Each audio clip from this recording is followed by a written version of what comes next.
Bienvenidos al podcast del día 22 de octubre de 2023. Recordad que los podcasts son de miércoles a domingo, con lo cual mañana y pasado no habrá podcast. El día de hoy tenemos bastantes noticias de las que hablar, la mayor parte de ellas de economía y política internacional. Hablaremos de las elecciones de Argentina, que ha habido algún que otro contratiempo. Explicaremos en qué consiste el sistema presidencial argentino, que no es igual que el español.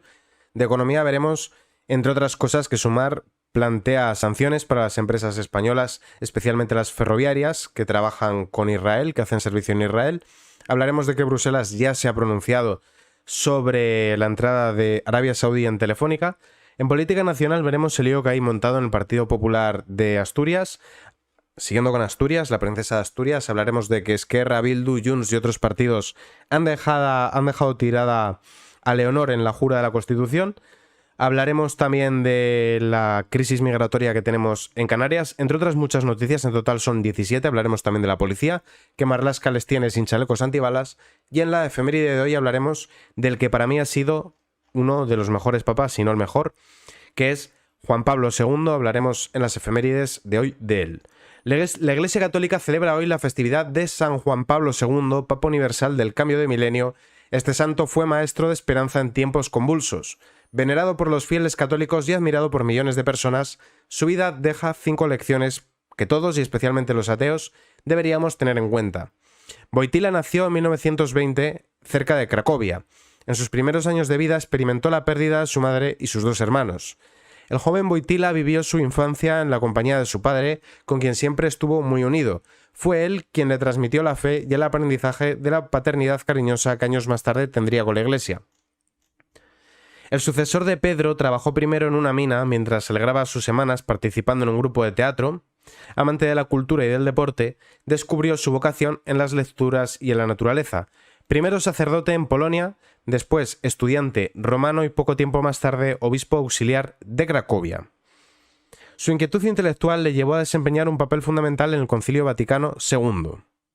Con 47 años y una sonrisa imborrable, fue creado cardenal por el Papa Pablo VI y pocos años después participó en el cónclave que eligió Juan Pablo I, 33 días después de la fumata blanca de la Iglesia, en el que Karol Wojtyła fue elegido como Juan Pablo II.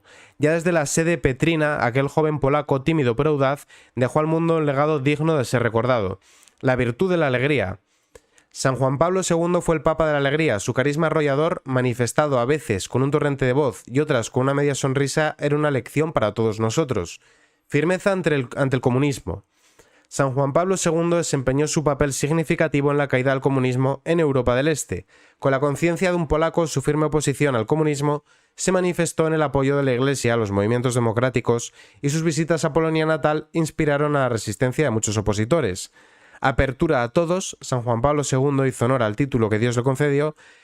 Si ser católico significa ser universal, Pablo II fue el Papa más universal de todos los tiempos. Defensor apasionado de la paz y la reconciliación, se reunió con líderes de todas las religiones para promover la universalidad del mandamiento del amor.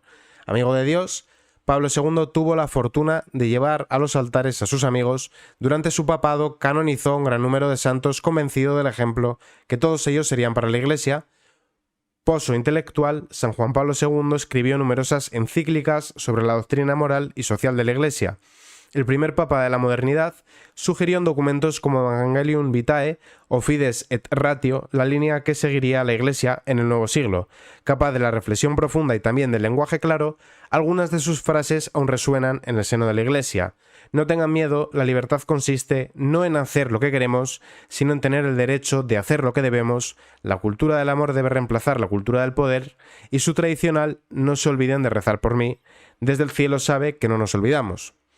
Y con San Juan Pablo II cerramos las efemérides de hoy y empezamos con las noticias. Vamos a hablar de la avalancha migratoria que está ocurriendo en Canarias, donde han entrado unas 25.000 personas aproximadamente. Algunos CETIs están ya saturados. La isla del Hierro es la que más saturada está. Parte de ellos han sido llevados a otras islas, como aquí a Tenerife, donde los están internando en las raíces, en la laguna, y otra parte están siendo desplazados a la península, porque la capacidad de acogida de Canarias está ya saturada. Avalancha migratoria en Canarias, rescatadas más de 2.500 personas en la última semana. Las Islas Canarias viven desde hace semanas una oleada continua de embarcaciones repletas de inmigrantes irregulares que llegan a sus costas. Particularmente extenuante fue la jornada de este sábado, que registró la llegada de 1.157 personas en un solo día. Además, una de las pateras arribadas a la Isla del Hierro fue de récord, ya que transportaba 320 personas, el mayor número jamás registrado. Recordad que la Isla del Hierro se encuentra en la parte sur y occidente del archipiélago, es decir, es la más alejada del litoral. Y están alcanzándola precisamente porque hay barcos nodriza de las mafias que se encargan de remolcarlos hasta allí, y una vez cerca de los puertos españoles, concretamente el de Arrestinga, en el sur de la Isla del Hierro, lo que hacen es bajarlos a los cayucos, y entonces las ONGs, que son el último eslabón, se encargan de llevarlos a puerto europeo. Continuamos. La isla más occidental del archipiélago ha sido precisamente la más castigada. Ha recibido más de la mitad del total, algo más del 54%. Todo en un momento en el que solo hay disponibles 16 guardias civiles. Por cierto, luego hablaremos también de Marlaska. ¿Por qué solo hay 16 guardias civiles? Muy buena pregunta. Muy buena pregunta. La denuncia del escaso personal fue realizada por Judil, la asociación profesional mayoritaria en el Instituto Armado. Cabe apuntar que los 1.100 inmigrantes llegados al Hierro en la última semana representan más del 10% de la población total de la isla. En el panorama general, fueron 233 las personas llegadas a puertos canarios el pasado lunes, 682 el martes, 91 el miércoles, 96 el jueves, 32 el viernes, 1.157 el sábado, y además, en lo que llevamos de domingo, ya han llegado unas 230 personas. Un primer grupo de 81 subsaharianos que han desembarcado en el Hierro, otros dos de 59 y 37 tripulantes llegados a Gran Canaria, y un cuarto de 53 inmigrantes también al Hierro. Ante esta situación, en las últimas semanas se han acumulado las peticiones de amparo por parte del presidente canario, que reclama al gobierno de Pedro Sánchez más recursos materiales y personales para hacer frente a la crisis. El ministro de Migraciones, José Luis Escrivá, salió al paso de los ruegos del mandatario insular el pasado jueves. Bueno, ya sabéis que eso se saldó en el envío de 50 millones. 50 millones que, lejos de ayudar a arreglar este problema, sirve para aumentar el efecto llamada. Porque cuando llega el mensaje a las costas africanas de que están enviando recursos para atenderlos y que además los están enviando al continente europeo, esto lo que hará será que más personas decidan intentar entrar por Canarias, abandonando la ruta de Lampedusa. La cuestión ha saltado también al panorama nacional con la visita del presidente de Vox, Santiago Abascal, el pasado jueves a las islas. El líder del Partido Verde reclamó que se movilicen todos los medios a disposición para proteger las fronteras españolas y bloquear las rutas migratorias, entre ellos el despliegue de la Armada. Algo que yo creo que es lo que se debería hacer. Yo no creo que haya que hacer. Hay gente que dice barbaridades, como hay que disparar contra las pateras, eso es una auténtica salvajada, porque es una condena de muerte segura, eso no se puede hacer, pero lo que sí que se puede hacer es obligarles a dar la vuelta, antes de que estén cerca de puerto europeo. Que la Armada Española diga ustedes a dónde van y qué es lo que llevan. Ustedes no pueden acercarse más, y detener a estos barcos nodriza de las mafias y acabar con la mafia, que es quienes lo hacen, y también cortar la financiación a estas ONGs que se están lucrando del tráfico de personas. Eso es lo que hay que hacer. Eso es lo que se debería de hacer, porque cuando se quedan sin dinero se arregla la cosa. ¿Cómo se acabó con Pablo Escobar? ¿Pegando tiros? Con Pablo Escobar no se acabó pegando tiros. Con Pablo Escobar se acabó metiéndolo en la catedral y mientras estaba ahí ir cortando una por una todas sus rutas de la droga. Y cuando él se quedó sin dinero empezó a volverse desesperado, a revolverse contra sus socios, se crearon los Pepes y le dieron de baja los que hasta poco antes habían sido sus aliados. Eso es lo que se hizo, acabar con el dinero. Estos problemas de mafias se arreglan dejándolos sin financiación. Lío en el Partido Popular de Asturias. El único candidato a presidir el partido está bajo la lupa judicial. La dirección regional asegura que la demanda para celebrar el Congreso no ha llegado a la sede regional de los populares. El presidente del Partido Popular, Alberto Núñez Feijóo, necesitará mucha mano izquierda para encauzar la presidencia de su formación política en Asturias. El Congreso regional, pendiente desde hace 6 años, se convocará después del que se celebrará en el País Vasco, concretamente los días 18 y 19 de noviembre, Un cónclave que, a día de hoy, se encuentra envuelto en varias polémicas judiciales. Por un lado, un histórico militante, el abogado Antonio Solís, ha presentado hace poco más de 15 días una segunda demanda en un juzgado reclamando su convocatoria, y por otro, el actual secretario general, Álvaro Queipo, tiene que declarar por demandas relacionadas con la transparencia de cuentas del PP en esta comunidad. Precisamente Queipo presentó este jueves su candidatura para la presidencia.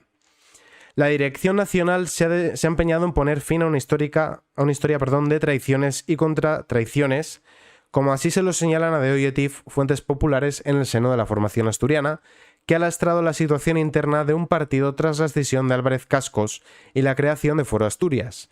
A lo largo de estos 6 años se han sucedido los dirigentes y ninguno ha conseguido pacificar el partido. El primer obstáculo que tiene que solventar Feijóo es la segunda demanda que Antonio Solís, un histórico militante que fue apartado en 2015, ha interpuesto ante un juzgado de Asturias exigiendo que se celebre el Congreso al incumplirse los estatutos. Ya interpuso otra en mayo, pero un miembro de la Dirección Nacional negoció su retirada a cambio de celebrar el Congreso y poder volver al partido en su tarea organizativa. Y la lista de irregularidades. El segundo proceso judicial afecta al hasta ahora secretario general Álvaro Queipo y es el más comprometido para la Dirección Nacional, sobre todo porque ha dado el paso adelante para presidir el partido. Sobre Queipo pesa una querella del exportavoz del PP en Gijón, Alberto López Asenjo, ante el juzgado número 4 de Gijón por la falta de transparencia de las cuentas del partido. Queipo se ha quedado hasta la fecha como el único candidato a la presidencia del PP de Asturias, con lo cual todo apunta a que va a serlo porque no hay nadie más. Es llamativo esto, ¿verdad? También aquí yo ya sabéis que mantengo siempre la presunción de inocencia, incluso cuando son del PSOE, que no debería, ¿no? Porque los del PSOE no mantienen la presunción de inocencia de absolutamente nadie. Habrá que ver en qué queda todo, pero que el único candidato que tú puedas presentar esté imputado queda mal, incluso aunque sea inocente y se trate de una denuncia que está puesta por una rencilla o por lo que sea, queda feo que mandes como presidente del partido en una región a una persona imputada. Queda feo. Ya esto, pues lo más adecuado en estos casos es apartarlo temporalmente hasta que todo se esclarezca, que otro ocupe su lugar, y una vez aparezca ya pues con su sentencia, mira que soy inocente, pues entonces ya que lo retome. Decía antes que íbamos a volver a hablar de Marlaska. La policía pide urgentemente chalecos antibalas ante la amenaza islamista y Marlaska responde reduciendo su uso. Marlaska ha tirado de muerto al perro, se acabó la rabia. Si el problema es que los chalecos son una puta mierda, pues entonces sin chalecos ya funcionan, ¿verdad? Bien, ¿no? Bien. Tiene su gracia. Yo quiero enseñaros un vídeo, a ver qué os parece. A ver qué opináis de esto. Es de un vídeo de policía del siglo XXI. Es una entrevista que subirá Invictor en unas horas, ¿se entiende? La policía en general está excesivamente politizada. Nuestro modelo policial está absolutamente absorbido por la perspectiva política. Gran parte o casi todo de lo que se hace es para... Samuel Vázquez, por cierto, acaba de fichar hace unos días por Vox. Y me parece un fichaje de talento brutal. Me parece brutal, en serio. Me parece un súper fichaje. Para proteger el discurso del mandatario de turno. Por eso precisamente los líderes policiales les coge por libre designación. La libre designación suele ser en todas las organizaciones grandes el principio de la mediocridad, cuando no de la corrupción. ¿Quién es el director general de la Guardia Civil de España? Busquen su currículum. ¿Son policías con experiencia? ¿Tienen estudios en criminología? ¿Tienen algún tipo de trabajo, estudio realizado sobre ciencia policial o criminal? No. El director general de la policía es un tío del partido, un hombre de confianza en el partido. Lleva toda su vida trabajando para el partido. Ahí lo tenemos. Por cierto, a mí me encantaría en un hipotético gobierno Vox-PP tener a Samuel Vázquez de ministro del Interior. La verdad que sería un puntazo. Pero bueno, así las cosas. Se quejan de que los chalecos están en malas condiciones y Marlaska dice sí, pues sin chaleco. Os recuerdo que estamos en alerta 4 de terrorismo, que es nivel alto, por la presión de los partidos independentistas, porque si no estaríamos en alerta 5. Lo que pasa es que en alerta 5 hay que sacar militares a la calle y los independentistas no quieren. La Jefatura Superior de Policía de Valencia ha retirado los chalecos antibalas a los policías destinados en el aeropuerto de Manises. La Policía Nacional ha exigido al gobierno que sea coherente con sus mensajes de reforzamiento de la alerta terrorista el sindicato Jupol ve totalmente incongruente que el ministerio blinde las medidas policiales de prevención, protección y respuesta antiterrorista cuando ni tan siquiera ha dotado a todos sus agentes de chaleco antibalas, escudos y cascos balísticos o subfusiles. Pero sin embargo lo que sí que tenemos es bailecitos de TikTok. Eso está bien, ¿no? Eso es perfecto. Con eso los terroristas ven los bailes de TikTok y huyen despavoridos. Pues bien, la respuesta del Ministerio del Interior, Fernando Grande Marlaska, ministro del Interior, ha llegado a través de la Jefatura Superior de Policía de Valencia, donde se ha defendido justo lo contrario, retirar los chalecos antibalas a los policías destinados en el aeropuerto de Manises. Y yo tengo la sospecha de que esto es un castigo. Esto es un castigo por haberse atrevido a... Como está trascendido a la prensa, mi sensación, igual me equivoco, pero bueno, con Marlaska, que ya hemos visto lo que hizo con Pérez de los Cobos, ¿no? Y también cómo fueron desde el PSOE contra el fiscal Estampa y estas cositas, ya les vamos teniendo tomada la medida. Cada vez que un fiscal, un coronel o alguien hace que trascienda a la prensa una crítica, eso les sienta muy mal, no lo pueden soportar y se vengan, toman venganza personal. En lugar, se salen del marco, vamos a decir, profesional, de la reivindicación justa de los chalecos antibalas, y dicen, sí, pues te voy a joder vivo. Si no, ¿te has quejado de la prensa de que no tenéis chalecos? Pues ahora sí que no vas a tener ni chalecos viejos. Nada, fuera. Me da la sensación, es que más que nada porque es como funciona el PSOE. Evidentemente esto lo sabrá Marlaska. No estoy en la cabeza de Marlaska, pero conociendo al PSOE... Bien, continuamos. El sindicato Jupol, mayoritario en la Policía Nacional, califica de despropósito la reciente decisión de la Jefatura Superior de Policía de Valencia de retirar los chalecos antibala a los policías destinados al aeropuerto de Manises. El portavoz de Jupol, Ivonne Domínguez, explica que, sin lugar a dudas, una medida injustificada y alarmante dada la actual situación de alerta antiterrorista de nivel 4 reforzada en España debido a la tensión en Oriente Próximo entre Israel y Hamás. Recordad que Hamás hizo un llamamiento, lo digo todos los podcasts, pero no quiero que se olvide, Hamás hizo un llamamiento a la ira contra Occidente para de esta manera intentar que por miedo la población civil condicione las decisiones políticas que tomen los distintos ejecutivos europeos. Domínguez añade que dentro del Plan Nacional Antiterrorista sus líneas estratégicas reclaman reforzar y actualizar las medidas y planes de seguridad del transporte aéreo, marítimo y terrestre con especial incidencia en puertos. Y ahora enlazo con la noticia anterior y os pregunto si han entrado 2.500 personas de manera ilegal en Canarias recientemente y estamos en alerta 4 por terrorismo, que llevamos ya varios años en alerta 4 por terrorismo. Deberíamos estar en alerta 5, insisto. Pero a la vista de los sucesos, el atentado de Bruselas, el ataque en Mataró, el suceso en el tren de Zaragoza... ¿Qué garantías tenemos de que entre estos inmigrantes ilegales no hay algún yihadista? Habida cuenta de que quien atentó en Bruselas era un tunecino, que las autoridades de Túnez mandaron orden de expulsión a las autoridades belgas porque era un yihadista. Y los belgas decidieron mirar hacia otro lado, restarle importancia. También el yihadista de Algeciras, que se cobró la vida de un sacristán e hirió a varias personas, tenía orden de expulsión y no se llegó a ejecutar. Ya sabemos que hay más de 300 lobos solitarios campando a sus anchas por España y que en agosto, mediados de agosto de este mismo año, accedieron 200 excombatientes del ISIS. En total 500. Bueno, pero como no pasa nada hasta que algo pasa, pues adelante. Esta noticia la he querido meter en el bloque de política nacional en lugar de economía, porque hay muchas noticias de economía, pero bien podría estar en el bloque de materia económica. Calviño avanza en su asalto al Banco Europeo de Inversión a costa de perjudicar a Madrid y perder poder en la Unión Europea. Y diréis, ¿cómo es esto posible? ¿Qué me diríais si os digo que opta a la presidencia del Banco Europeo de Inversión, pero que quiere regalarle la sede a Francia, a París concretamente? Pues me diríais que entonces lo único que le importa a Nadia Calviño es la nómina de directora del Banco Europeo de Inversión, pero que lo regala a Francia. Que lo único que quiere es la nómina.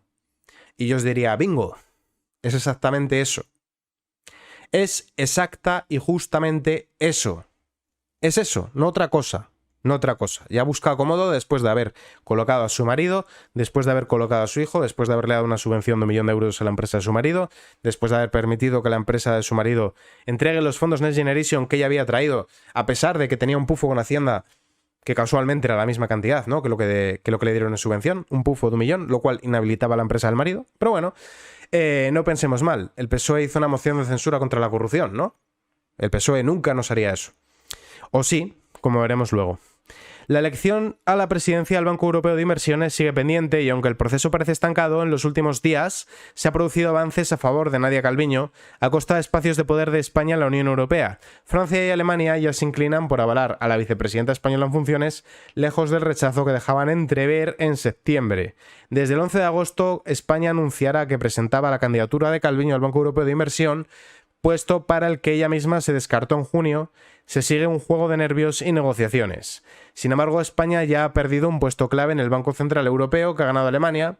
Esta semana su papel como presidencia del ECOFIN ha sido ninguneado precisamente por el eje franco-alemán y no está defendiendo la candidatura de Madrid a albergar la nueva sede antiblanqueo europea con el mismo celo que Francia la de París. Fuentes comunitarias advierten además que la presidencia del Banco Europeo de Inversiones es estratégicamente irrelevante, aunque muy bien pagada. Resumimos la información. Se cede la agencia de antiblanqueo europea a París y nos quedamos con un ente que es irrelevante pero muy bien pagado para que se coloque Nadia Calviño. El ministro de Finanzas alemán, Christian Lindner, ha declarado esta semana que Alemania ya tiene candidato al Banco Europeo de Inversión, pero que de momento no lo va a hacer público. Alemania no era favorable a Calviño, como desveló Voz Populi el 1 de septiembre, por haberla designado el presidente del gobierno en funciones, que no ha consultado a la oposición, y por la sospecha de que pueda utilizar la plataforma de la presidencia rotatoria de la Unión Europea. Esquerra, Junts, Bildu y BNG plantan a la Casa Real, no asistirán a la ceremonia de jura de la Constitución de Leonor.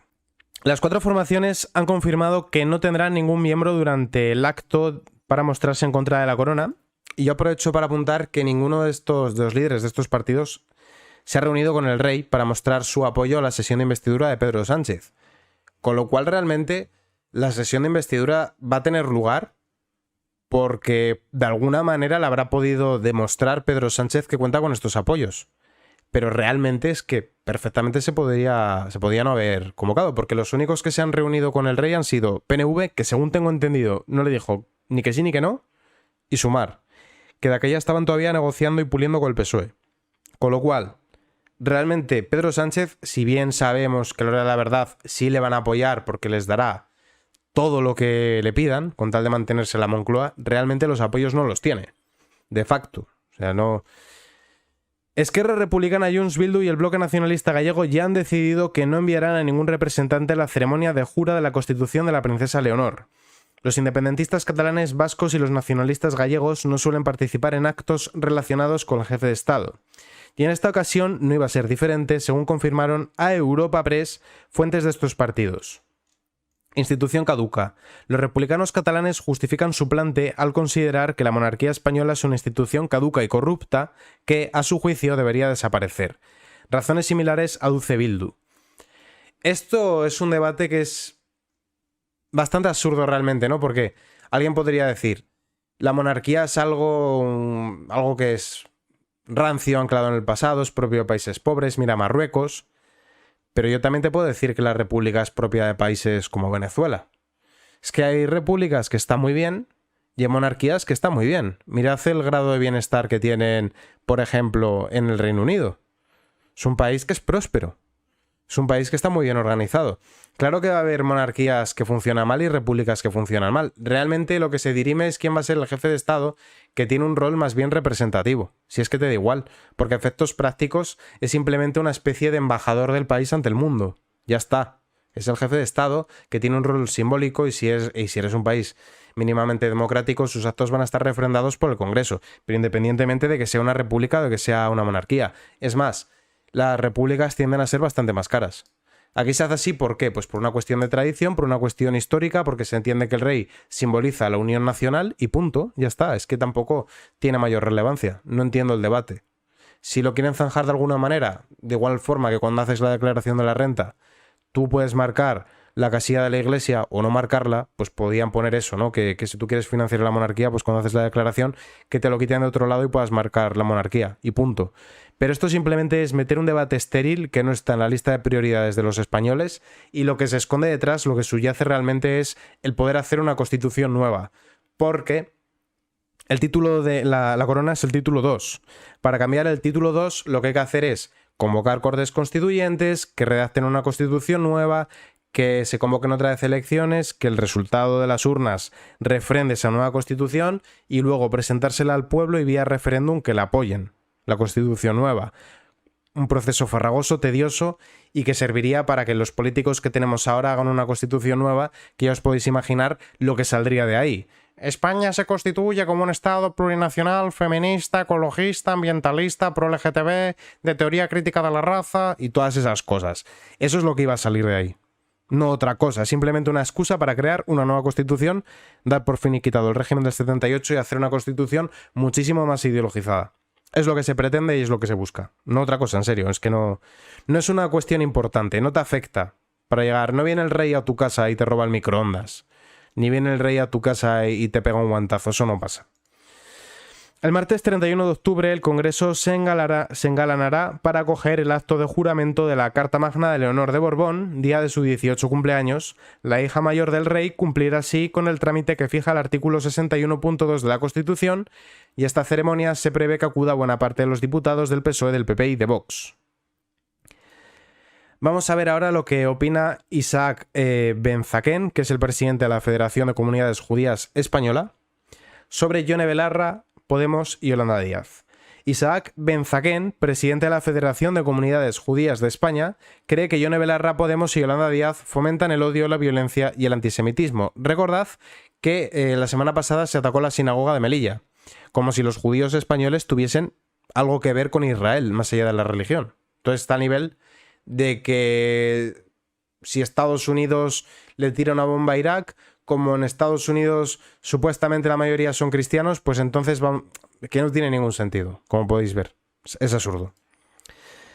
En una entrevista a Hoy Responde de OK Diario señala que la actitud del presidente Pedro Sánchez está condicionada por la investidura. Los 5 votos de Podemos son muy importantes. Al cumplirse 2 semanas del ataque terrorista de Hamas en Israel, el presidente de la Federación de Comunidades Judías de España denuncia algunos actos de violencia antisemita en la sinagoga de Melilla, pintadas en la sinagoga de Madrid y una estrella de David marcando la casa de una familia judía. También recientemente atacaron un hotel en Barcelona. No lo apunto que diario, pero ya os lo digo yo. Isaac Ben-Zaken afirma que tras la liberación de los secuestrados, el objetivo de Israel es la desaparición total de Hamas. Cree que es la única forma de que los palestinos puedan tener un país y progresar. Por cierto, Vito Quiles se desplazó ayer a una manifestación pro-palestina y preguntó qué opinaban de Hamas a ciudadanos aparentemente magrebís. Doy por sentado que eran magrebís, por el aspecto parecía magrebís, por la manera de hablar, que justificaban plenamente las acciones de Hamas. Bien, que ya digo, cada quien puede tener la postura más acorde a su moral, o incluso, y es perfectamente lícito, condenar la violencia de cualquier bando. Pero lo que todos debemos tener claro es que hay que condenar el terrorismo. El terrorismo es indefendible, se mire por donde se mire. Nadie puede apoyar actos de terrorismo contra la población civil. Recuerda la pobreza en la que viven en Gaza después de décadas, recibiendo miles de millones de ayuda internacional. Lamenta la muerte de inocentes, pero recuerda que esta guerra no la inició Israel y que jamás está impidiendo la evacuación de civiles. Vamos ahora ya con el bloque de política internacional. Tenemos bastantes noticias y nos centraremos especialmente en las elecciones argentinas que están teniendo lugar hoy, donde explicaremos en qué consiste el modelo electoral a las presidenciales de Argentina, que es muy diferente del español. Hablaremos de cómo van las encuestas y tenemos que hablar también del misil que ha lanzado supuestamente por error Israel a Egipto, lo cual ha sentado bastante mal, como no puede ser de otra manera, a Egipto. Veremos si la diplomacia consigue aplacar los ánimos y evitar una escalada. Y hablaremos luego ya de economía, donde nos extenderemos bastante. Empezamos con esta noticia de política internacional. Asesinada a puñaladas la presidenta de la sinagoga de Detroit, Estados Unidos. Recordad que Detroit era una ciudad muy próspera de Estados Unidos que se dedicaba principalmente a la industria inmobiliaria. Era una de las ciudades más ricas de Estados Unidos. Sin embargo, tras las sucesivas crisis a los sectores industriales y más especialmente a la traslocalización de las fábricas fuera de Estados Unidos, a países con la mano de obra más barata, Detroit comenzó a depauperarse, empezó a perder empleo y tuvieron una idea muy lamentable, que fue la de dar paguitas. Y lo de dar paguitas hizo que Detroit, como ha pasado en otros municipios, como es el caso de Chicago, se empezara a llenar de vagabundos, empezara a aumentar la criminalidad, también la venta de crack y otras sustancias, y a día de hoy es una de las ciudades más... he dicho industria inmobiliaria, me he equivocado, me refería a la industria de automóvil, me he confundido, disculpad. Y al final acabó siendo una de las ciudades más depauperadas, más pobres, tomada por la delincuencia y tomada por las drogas. Asesinada a puñaladas la presidenta de la sinagoga de Detroit, Estados Unidos. La presidenta de la sinagoga de Detroit, Estados Unidos, Samantha Gould, ha sido asesinada a puñaladas en la puerta de su casa el sábado por la mañana en Detroit. El cuerpo de Gould ha sido descubierto después de que un rastro de sangre condujera a su casa, donde fue encontrada con múltiples heridas de arma blanca tras el ataque. Era la presidenta del Consejo de la Sinagoga, Isaac Agri Downton, desde 2022, conocida por su trabajo interreligioso para tender puentes entre la comunidad de Israel y otras diferentes religiones como los cristianos y los musulmanes. El alcalde de Detroit, Mike Duggan, ha indicado estar destruido por la pérdida de uno de los grandes líderes jóvenes de Detroit. Últimas noticias de Israel y Palestina en directo. El Pentágono activa el sistema de defensa aérea en Oriente Medio ante el temor de una escalada en las tensiones en la región en la que Israel se está viendo atacada por diferentes frentes.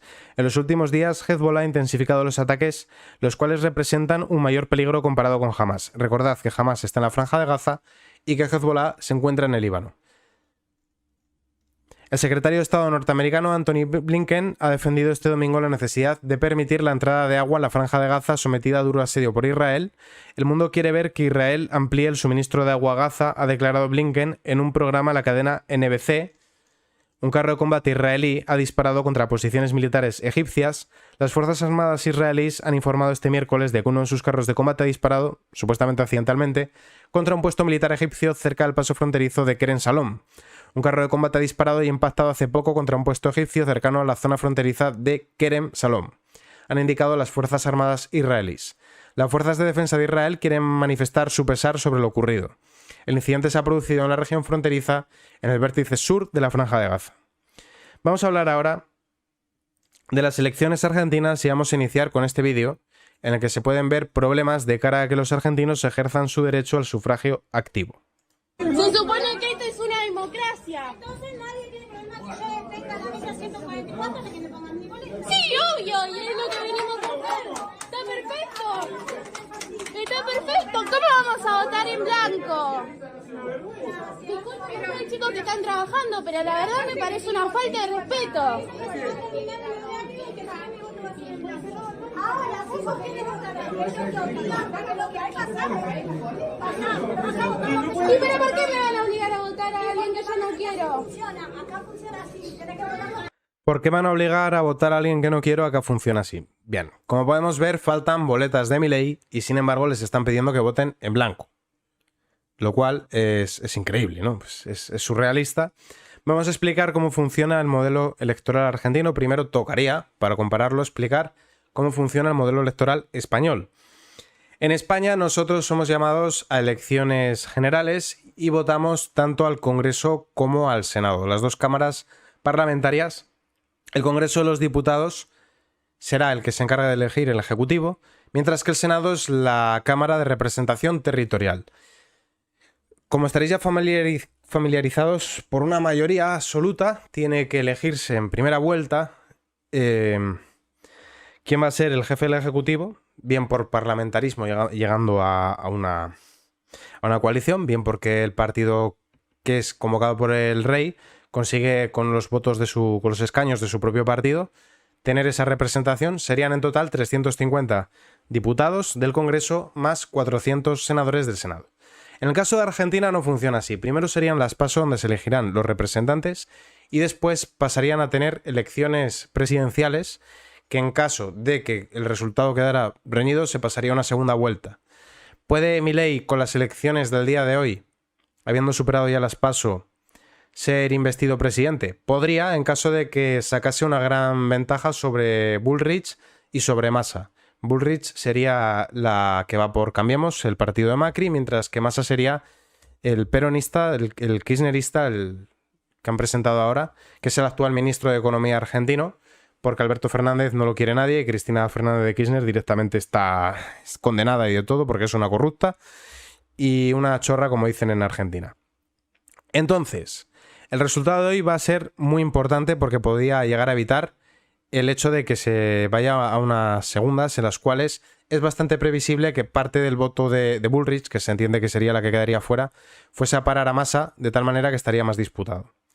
¿Cómo funcionan las elecciones en Argentina? Así se elige el nuevo presidente.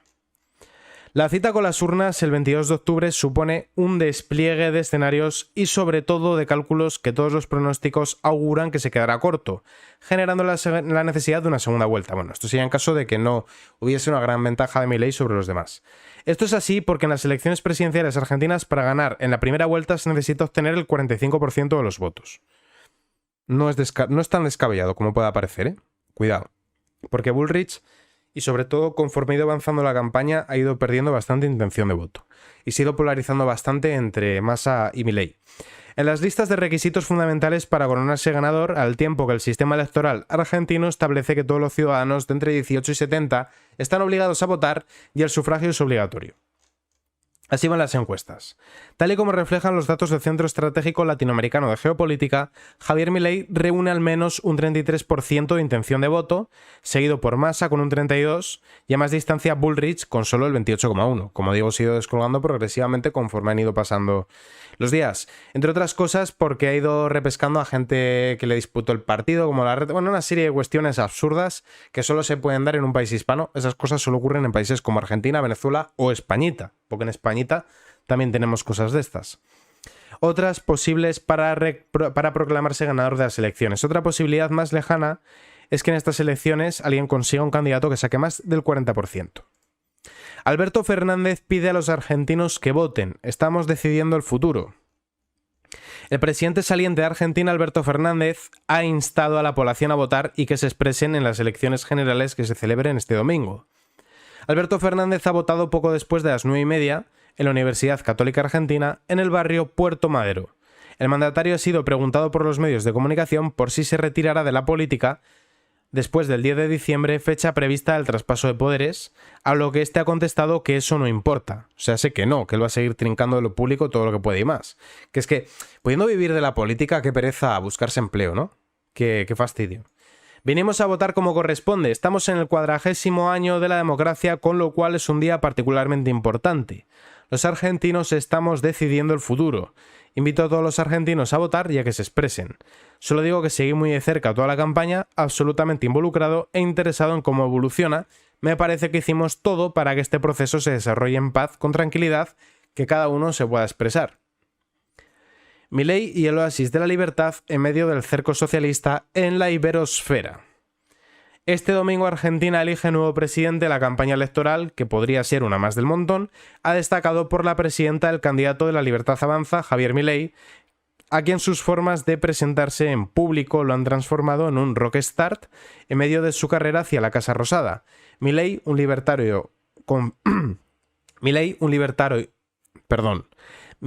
libertario confeso hasta los tuétanos, ha dejado de ser un fenómeno que solo reviste interés para los argentinos y precisamente por el poderoso de su mensaje anticomunista y de defensa de las libertades. De hecho, yo conozco a Milei desde hace por lo menos 10 años, mucho antes de interesarme por la política internacional, cuando uno tiene esa época en la que le mola el rollo de la Escuela Austriaca de Economía y está todo el día leyendo a Hayek, a Mises, a Rothbard y tal.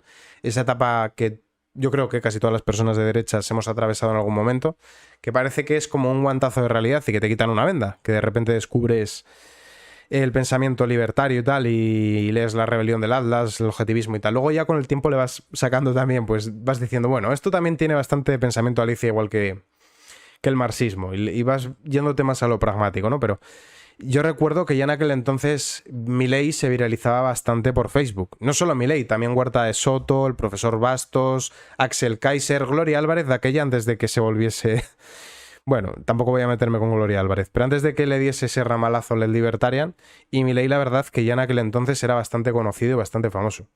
De hecho diría que es el representante de la escuela austríaca más famoso de Argentina, seguramente. Está también Antonella Martí, pero no es ni de broma tan famosa como Milei, y menos después de que se lanzara a las presidenciales argentinas. Históricamente en Argentina el peronismo ha creado una cultura política de intervención estatal permanente, apalancada además en un discurso cargado de un martirologio de izquierdas que, mediante la demagogia de la justicia social, ha creado un entorno de prácticas corruptas. Esto, lejos de ser algo solamente imputable al actual mandatario del país, Alberto Fernández, ha imbricado profundamente a toda la clase política argentina, desde el criminal kirchnerismo hasta los sectores que en principio han pretendido representar una centro-derecha, más centro que derecha. A ver, los Piñera, los Macri, los Iván Duque y tal, ¿por qué se consideran de derecha? Si te defiende la socialdemocracia, cierto grado de intervencionismo, redistribución de la riqueza... De hecho, el debate del aborto no lo introduce Cristina Fernández de Kirchner, lo introduce Macri. Y lo introduce en pleno rescate del Fondo Monetario Internacional para desviar la atención.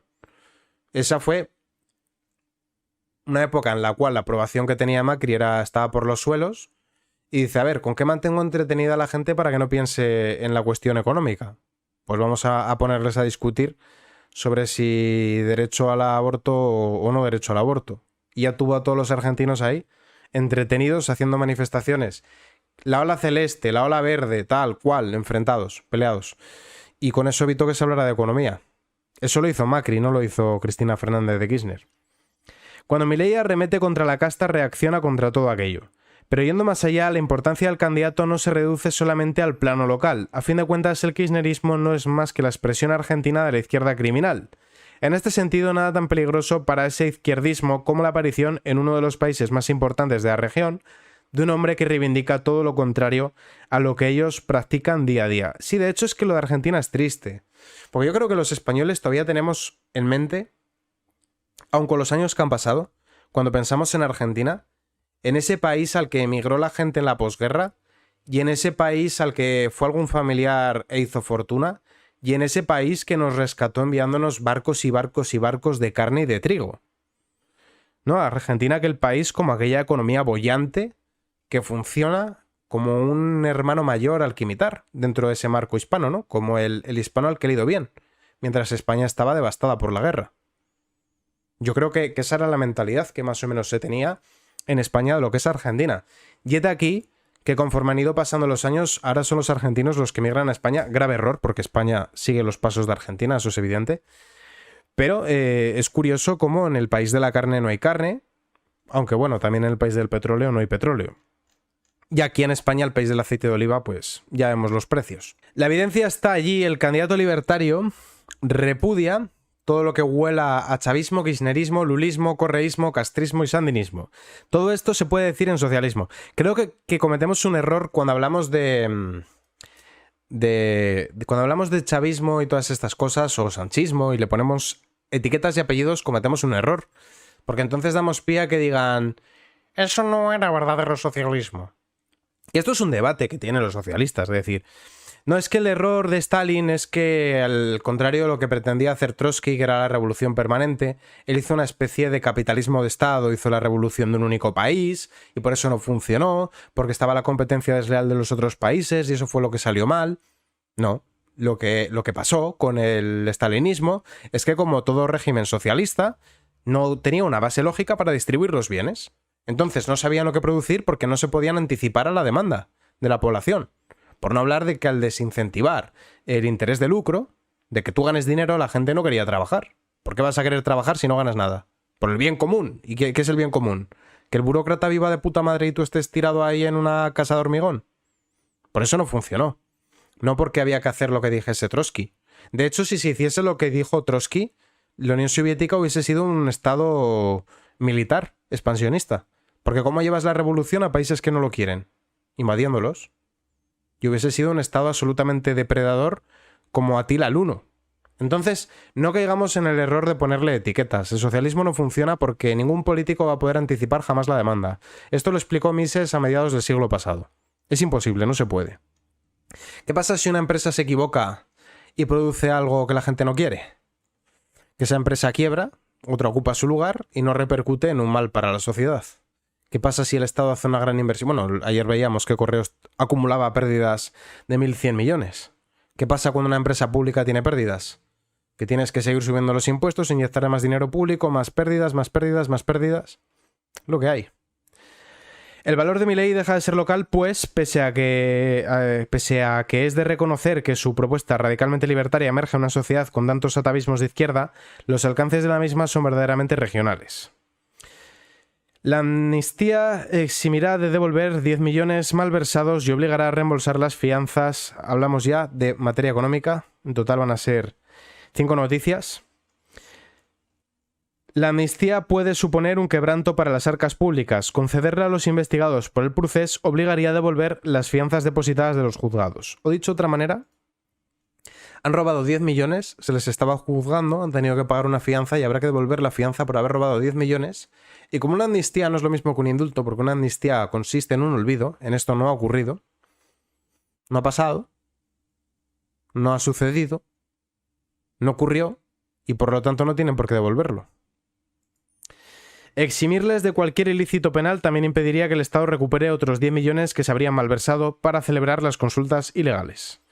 La Caixa de Solidaritat, una asociación impuesta por entidades soberanistas, ha aportado 17 millones desde la consulta ilegal de noviembre de 2014. La asociación podrá recuperar su dinero si se aprueba la amnistía. El alcance de la amnistía supone anular todas las resoluciones judiciales dictadas, pero también las que no. Deja sin efecto medidas cautelares, embargos, fianzas y sentencias. Es como si no hubiese sucedido nada, revela el abogado Miguel Jabaloyes. Es que eso es una amnistía, que no ha pasado nada. ¿En qué se diferencia con un indulto? En que en un indulto te dan una medida de gracia. Es decir, usted es perdonado, ha mostrado arrepentimiento, se le perdona. La amnistía consiste en que no ha pasado. No ocurrió. Hacemos como que esto no ha pasado, no ha sucedido. No es lo mismo, ni siquiera se parece. El Tribunal de Cuentas. Marina Cedeño, por cierto, antes de que veamos el Tribunal de Cuentas, os recuerdo que el Tribunal de Cuentas se encuentra a manos del Partido Socialista Obrero Español porque en una reunión privada a puerta cerrada, que no sabemos qué hablaron, el inepto, inútil, escupe huesos de aceitunas de Teodoro García Egea le regaló el Tribunal de Cuentas a Félix Bolaños. Esto fue tal cual. Esto fue así. Un político de un partido se reúne con un político de otro partido y dos personas se despachan el Tribunal de Cuentas. ¿Hasta qué punto esto es propio de una democracia? Yo no digo nada, cada quien que saque las conclusiones que quiera. A mí no me parece ni medio normal. Marina Cedeño, catedrática de Derecho Procesal de la UCM, afirma que en caso de concederse la amnistía, las fianzas deben devolverse. En su opinión, existiría un problema bastante más grave, ya que el Tribunal de Cuentas no podría solicitar a los encausados del procés la restitución de los fondos desviados. Continuamos. La empresa alemana que se rebela contra la prohibición del coche de gasolina, los motivos son ideológicos. Una empresa de combustibles de olla en Alemania encabeza una iniciativa judicial para frenar la prohibición de los coches de gasolina. Por cierto, me imagino que estáis ya al corriente de los coches eléctricos que se incendian en mitad de la carretera. Que yo no digo que el coche eléctrico no sea el futuro, pero si es el futuro que lo sea, porque la ciudadanía acaba interesada. ¿Por qué el coche desplazó al caballo? ¿Por qué el coche desplazó al caballo? ¿Porque los estados empezaron a aplicar leyes y políticas anticaballo y a subvencionar la industria del automóvil? ¿O porque las empresas de automóvil fueron cada vez más competitivas y al final lograron crear un coche, un vehículo que era superior a la bestia? Claro. ¿El coche eléctrico debería de sustituir al de combustión y al de explosión? Sí, en algún momento, en un futuro, cuando sea lo suficientemente seguro y lo suficientemente barato como para que el propio consumidor, el ciudadano, diga: me compensa tener un coche eléctrico. Lo quiero. Lo necesito. Es mejor que lo que tengo. No porque la burocracia de Bruselas prohíba los coches de combustión y de explosión. Que eso no tiene sentido. Pese a la decisión ya aprobada de que en 2035 no se vendan en Europa coches que consuman combustibles fósiles, desde los motores de gasolina a los híbridos, hay sectores que siguen denunciando que la Unión Europea haya optado en sus planes verdes por favorecer unas tecnologías frente a otras. Al frente de la demanda está una centenaria empresa energética familiar, Christian Luhmann GmbH, de la localidad de Hoya, una pequeña localidad entre Bremen y Hamburgo. Entre sus áreas de negocio está la distribución de combustibles y ha decidido invertir en la investigación de combustibles verdes, desde los biocombustibles elaborados a partir de residuos a los conocidos como combustibles sintéticos. Realmente sabéis dónde hay bastante futuro, lo que pasa es que esto que os voy a comentar es bastante asqueroso. Hay un anélido acuático que se llama Tubifex, que tiene una enorme tasa de conversión de la materia, de degradar materia orgánica y producir gases. Y ahí va a haber, claro, que estas cosas uno las piensa, y aparte es una fuente de proteína para la industria de los piensos. Espero que no acabe siendo comida para humanos, pero de hecho eso está bastante avanzado y se está desarrollando cada vez más. La domesticación de otras especies que todavía no son domésticas puede ser una gran ventana hacia el futuro. Hay algunos que pretenden que comamos grillos. Yo espero que eso no ocurra. Soy un amante de la carne. Pero bueno, ya digo que hay bastante... Está avanzado. Se está avanzando en esa dirección. Amén de otros cultivos que antes no se destilaba mucho, como puede ser la stevia, que es un edulcorante que no es tan lesivo como otros. La demanda señala que este tipo de combustibles debería ser considerado una vía más para descarbonizar la Unión Europea, el objetivo que dice perseguir la prohibición de los coches de gasolina, y señala que la vía muerta a la que nos aboca la decisión de la Unión Europea, al menos en el transporte por carretera, va a frenar su desarrollo e impedir que un día llegue a abaratarse. Los 8 atropellos que cometerá el Tribunal Constitucional avalando el impuesto a las grandes fortunas. Numerosos expertos y juristas coinciden en que el impuesto a las grandes fortunas es inconstitucional. El Tribunal Constitucional verá este martes el recurso presentado por la Comunidad de Madrid contra el impuesto a las grandes fortunas y todo apunta a que terminará avalando su legalidad. Suena muy bien el decir que lo pagan los ricos porque tienen más.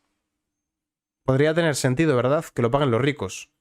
Pero ¿por qué un rico? Imaginad una persona que es rentista. Pensad a alguien que, tras una trayectoria empresarial, un alto funcionario que ya está jubilado, alguien que ha ido acumulando poco a poco propiedades, alguien que tuvo tal vez una inmobiliaria en su momento, decide ser rentista y vivir de dividendos de empresas, va adquiriendo activos en el mercado de valores, o vive del alquiler de locales. ¿Qué problema tendría? Porque no tiene que estar presente en marcharse a Portugal, decir, que me vas a subir los impuestos, un impuesto específico para mí, me voy a Portugal. Vivo 167 días en Portugal y el resto en España. A ver cómo me pillas. Me compro una casa bonita, por ejemplo, en Oporto o en Madeira, aquí a gustito, estoy feliz, hago aquí mi vida. Y entonces España, en lugar de recaudar lo que estuviese recaudando la parte proporcional, pasa a recaudar 0. ¿Qué le cuesta? ¿Por qué no hacerlo? ¿Para qué se iba a quedar aquí? Pregunto. El llamado impuesto temporal de solidaridad de las grandes fortunas, aprobado para los años 2023 y 2024, afecta a los patrimonios netos superiores a 3 millones de euros. Bruselas se abstiene sobre la entrada del STC en Telefónica y deja la decisión en manos de Sanchinflas. Bueno, estamos en buenas manos. Estamos en manos de su reverendísima hermosidad, Pedro el Magnánimo, una persona que es muy responsable, es un auténtico filántropo, que ha consagrado su vida al servicio de los españoles y que todo lo hace por genuino altruismo. O sea que podemos estar tranquilos y dormir bien. Recordad que Sánchez ha hecho muchas cosas por España, como evitar que entre Podemos en las instituciones, como mantenerse firme ante la petición de indultos de los independentistas que dieron un golpe el 1 de octubre, que además ha plantado cara a Marruecos defendiendo los intereses de España. Es una persona que jamás ha mentido, no haría tal cosa, y muy especialmente no se reúne con el eje del mal y nos mantiene al lado de nuestros aliados tradicionales. Es alguien en quien, sin lugar a dudas, podemos confiar. Bruselas se abstiene y cree que la entrada de la Saudí STC en el capital de Telefónica es una cuestión del gobierno español, Así lo señala el vicepresidente de la Comisión Europea y comisario de Comercio. El comisario de Bruselas ha indicado que el Ejecutivo comunitario no está en condiciones de formular observaciones. En la contestación, ha señalado que la Unión Europea está abierta a la inversión extranjera directa.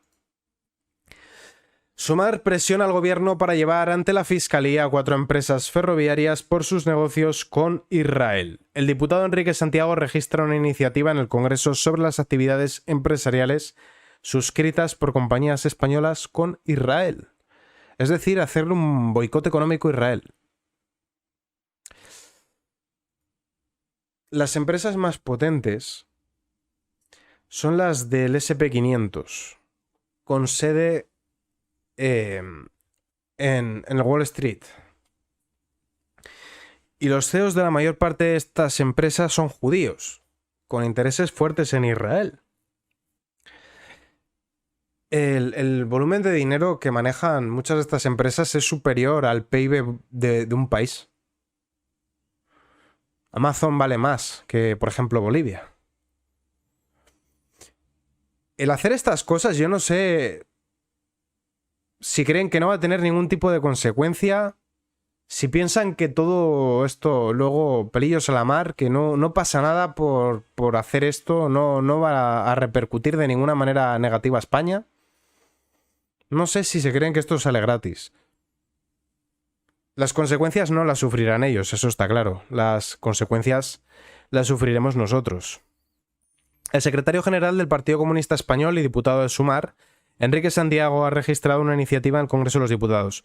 ¿Vosotros imaginad la que se prepararía si dentro de Vox estuviese España 2000? O Falange de Jones. Dentro de Vox, como una marea más. ¿Qué pasaría? Se le iría parda, ¿no? ¿Y a nadie le escama que el Partido Comunista Español esté dentro de Sumar? ¿Esto nos parece lógico? ¿Nos parece bien? ¿En qué momento hemos llegado a aceptar esto? El diputado de Sumar pone en el foco a las empresas Comsa Corporación, CAF, GMV y TIPSA. Enrique Santiago asegura que las primeras de ellas acaba de ganar una licitación de las autoridades israelíes para la construcción de la línea azul del tren ligero. Y a ti, señor de Sumar, ¿en qué coño te afecta que una empresa española... Al contrario, que una empresa española haga una obra de este calado es bueno para España. Porque quiere decir que trabajadores españoles van a ir a trabajar al extranjero con nóminas muy buenas que van a traer luego de vuelta a España. Quiere decir que en caso de que estas empresas, que doy por sentado que sí, tengan la sede fiscal en España, van a tener más beneficios y van a tributar más a las arcas del Estado. ¿En qué narices les afecta? ¿En qué les parece mal? Mirad la que se preparó cuando Ferrovial se terminó de hartar y se largó a Holanda. Y el volumen de producción de Ferrovial excedía el 80% en el exterior. No tenían obligación ninguna de estar aquí. En fin, vamos a continuar. Enrique Santiago afirma que estos proyectos vulneran la legalidad internacional y no respetan el derecho internacional humanitario. Tócate los huevos. Construir una línea de tren no respeta el derecho internacional humanitario. En fin. Las preguntas de Sumar. Por todo ello, Sumar pregunta al gobierno si considera que los proyectos de estas empresas ferroviarias con Israel vulneran la legalidad internacional. Crisis con Israel. La diferencia de opiniones entre los miembros que integran el gobierno de coalición ha suscitado un hondo malestar en el gobierno de Israel. Belarra ha sido la más contundente al exigir que Netanyahu sea llevado ante la Corte Internacional de Justicia por crímenes de guerra. Y con esta noticia acabamos el bloque de economía y con ello el podcast. Recordad que los podcasts son de miércoles a domingo, así que nos veremos el miércoles y muchas gracias a todos por verme.